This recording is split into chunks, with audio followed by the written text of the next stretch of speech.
So finally, I told myself one day, you know, I need to open up a comic book store in Cape. And I was in college at the time, in business classes, and I opened up my comic book store while I was in college.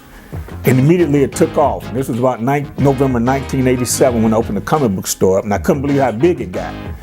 And I actually started opening the store up part-time, and it finally got so big because people were coming from everywhere, north and south of Cape, to buy comics. I started my pull service where I would hold the comics for them. People were really impressed with that. That way they wasn't worried about missing any comics, and they wouldn't have to rush in to get them. And it really made me grow, and it really just blew up, and it's been growing ever since. I've got people who were kids who are now grown, have children of their own that are still customers of mine. I get new customers almost every month, and I always like being near SEMO campus. Being near there brings in more customers. It's something I really enjoy. I'm still a collector. I still try to expand, though. I'm trying to get more also into things like movie posters, toys, and almost any collectible, especially dealing with science fiction and comic book characters. So it's something that I really enjoy, and I'm 60 years old now, and I hope to retire maybe in another few years, but still keep collecting.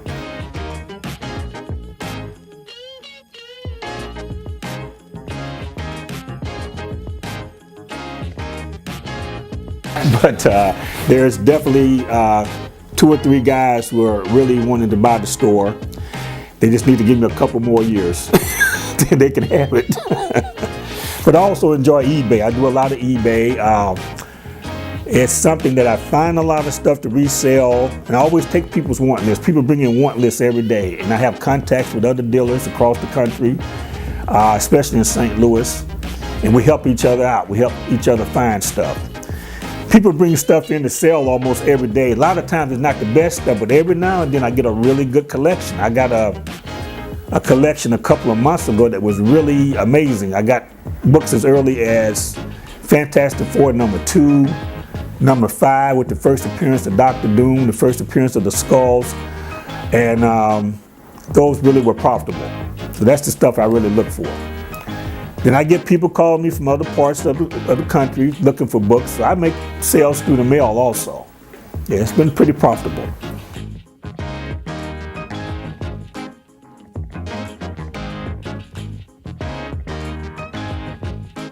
Yeah, in fact, I can remember before right after I got out of high school, and before I met my wife, I met my wife in 1979. I graduated in 1976 from Cairo High.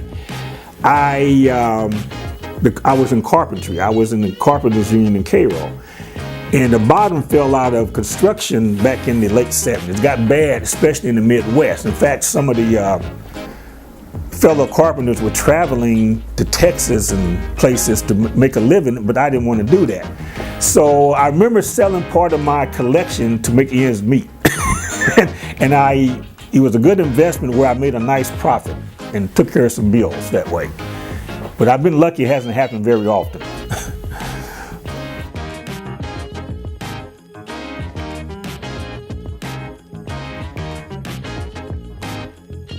When I was a kid, and I was so impressed with the artwork, and I did read them, but if the cover, when I went to back in those days in Cairo, the only place you could buy them was at a drugstore or a food store. They had a little spinner rack in the middle of the store, but they didn't always keep up with them, so you might miss an issue. But that's where I would buy them through the mail too. But when I walk into the store, the thing that grabbed me was the covers. The covers like some of these up here. Those are based on comics from the 1960s and the 70s. They're so vibrant, you know, and I think they're even more vibrant than today. Most of the covers you see now are kind of computer generated, but those were definitely a guy sitting down for hours drawing those ideas. You can see the personal touch. And if I walk into the store and the cover impressed me, I would buy it. And I would enjoy some of the stories, but it was always the artwork. In fact, I tried to draw when I was a kid. I was a fairly good artist at the time. And I wished I'd maintained that hobby, but I never did. There will always be comics because the collectors. Like I said, there's guys literally, they don't want, even if they use the reader, they still want the hard copy. I get new comics in every Wednesday, and believe me, it's crowded. They come in, they don't want to miss. I don't know if they necessarily read them, but it's just such a hobby of saying, hey, I got the whole run. They'll have the comic boxes in order. I think the paper comic books are going to be around for a long time. I really don't think it's going anywhere. The e-readers and things like that are nice extra, but most collectors still want the hard copies. In fact, comics are getting so collectible, they're being archived in what they call omnibus. They'll compile consecutive issues in a real nice, beautiful format on good paper. And some guys will want those, then they'll want their regular comics, but also they don't have to touch their regular comic. What they do have the hard copies reprinted in a hardcover. That's really nice. Yeah, I think comics will be here for a long time.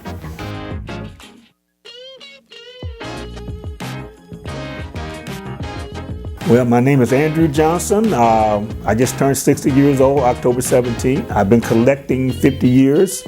I've been in business 31 years in November, and I still enjoy comics.